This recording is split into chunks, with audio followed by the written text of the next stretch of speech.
ಕಾಂಗ್ರೆಸ್ನಲ್ಲಿ breakfast meeting ಮುಂದುವರೆದಿದೆ. DCM DK Shivakumar ನಿವಾಸಕ್ಕೆ ಆಗಮಿಸಿದ ಸಿಎಂ ಸಿದ್ದರಾಮಯ್ಯ ಬ್ರೇಕ್ಫಾಸ್ಟ್ ಸವಿದು ಚರ್ಚೆ ಮಾಡಿದ್ರು. ಹೂಗುಚ್ಛ ನೀಡಿ ಸಿದ್ದರಾಮಯ್ಯ ಕಾಲಿಗೆ ನಮಸ್ಕರಿಸಿ DK Suresh ಸ್ವಾಗತಿಸಿದ್ರು.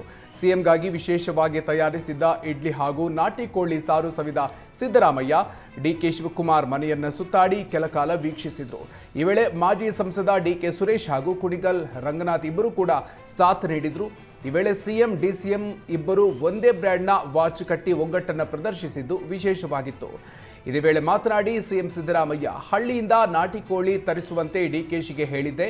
DKShi non veg ತಿನ್ನಲ್ಲ, ನನಗಾಗಿ ಕೋಳಿ ಊಟ ಮಾಡಿಸಿದ್ರು. ಇನ್ನು ಹೈಕಮಾಂಡ್ ಹೇಳಿದಂತೆ ನಾವು ನಡೆದುಕೊಳ್ತೀವಿ, ಹೈಕಮಾಂಡ್ ತೀರ್ಮಾನ ಒಪ್ಪೋದಕ್ಕೆ ಇಬ್ಬರು ನಿರ್ಧರಿಸಿದ್ದೀವಿ ಅಂತ ಸಿಎಂ ಸಿದ್ದರಾಮಯ್ಯ ಹೇಳಿದರು. ಡಿಕೆ ಶಿವಕುಮಾರ್ ಯಾವಾಗ ಸಿಎಂ ಆಗ್ತಾರೆ ಅಂತ ಸಿದ್ದರಾಮಯ್ಯ ಅವರಿಗೆ ಪತ್ರಕರ್ತರು ಪ್ರಶ್ನೆ ಮಾಡಿದ್ರು. ಹೈಕಮಾಂಡ್ ಹೇಳಿದಾಗ ಡಿಕೆ ಶಿವಕುಮಾರ್ ಸಿಎಂ ಆಗ್ತಾರೆ ಅಂತ ಸಿದ್ದರಾಮಯ್ಯ ಉತ್ತರಿಸಿದ್ರು.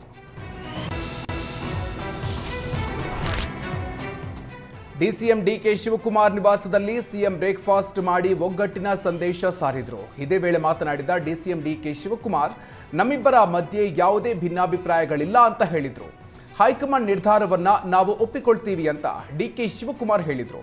ನಾವು ಬೇರೆಯಾಗಿಲ್ಲ, ಮಾಧ್ಯಮಗಳು ಬೇರೆ ಮಾಡ್ತಿವೆ, ನಾವು ಬೇರೆಯಾಗಿಲ್ಲ, ಮಾಧ್ಯಮಗಳು ಬೇರೆ ಮಾಡ್ತಾ ಇವೆ ಅನ್ನೋ ಮಾತನ್ನ ಹೇಳಿ ಒಗ್ಗಟ್ಟಿನ ಮಂತ್ರವನ್ನ ಜಪಿಸಿದ್ದಾರೆ.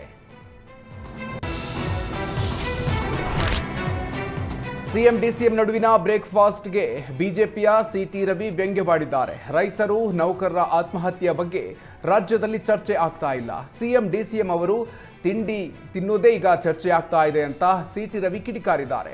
ರಸ್ತೆ ಗುಂಡಿಯಿಂದ 11 ತಿಂಗಳಲ್ಲಿ 580ಕ್ಕೂ ಹೆಚ್ಚು ಮಂದಿ ಸತ್ತಿದ್ದಾರೆ.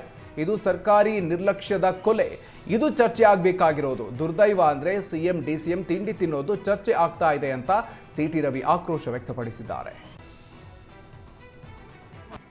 ನೋಡಿ ಏನಾಗಿದೆ, ಅವ್ರ ಮನೇಲಿ ಇವ್ರು ತಿಂಡಿ ತಿನ್ನೋದು, ಇವ್ರ ಮನೇಲಿ ಅವ್ರು ತಿಂಡಿ ತಿನ್ನೋದೇ ದೊಡ್ಡ ಸಂಗತಿಯಾಗಿದೆ. ಚರ್ಚೆ ಆಗ್ಬೇಕಾಗಿದ್ದು ರೈತರ ಆತ್ಮಹತ್ಯೆ, ಚರ್ಚೆ ಆಗ್ಬೇಕಾಗಿದ್ದು ಸರ್ಕಾರಿ ನೌಕರರ ಆತ್ಮಹತ್ಯೆ, ಚರ್ಚೆ ಆಗ್ಬೇಕಾಗಿದ್ದು ಜೋಳ ಖರೀದಿ ಆಗದೆ ಇರೋದ್ರ ಬಗ್ಗೆ, ಅತಿವೃಷ್ಟಿ ಪರಿಹಾರ ಕೊಡದೇ ಇರೋದ್ರ ಬಗ್ಗೆ ಚರ್ಚೆ ಆಗ್ಬೇಕಾಗಿರೋದು.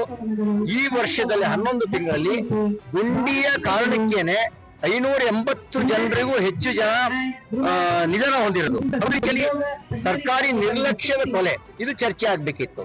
ದುರ್ದೈವ ಸಂಗತಿ, ಅವ್ರ ಮನೇಲಿ ಇವ್ರು ತಿಂಡಿ ತಿನ್ನೋದ್ ಚರ್ಚೆ, ಇವ್ರ ಮನೇಲಿ ಹೋದ್ ಅವ್ರು ತಿಂಡಿ ತಿನ್ನೋದ್ ಚರ್ಚೆ, ಅದು ರಾಷ್ಟ್ರೀಯ ವಿಷಯನಾ?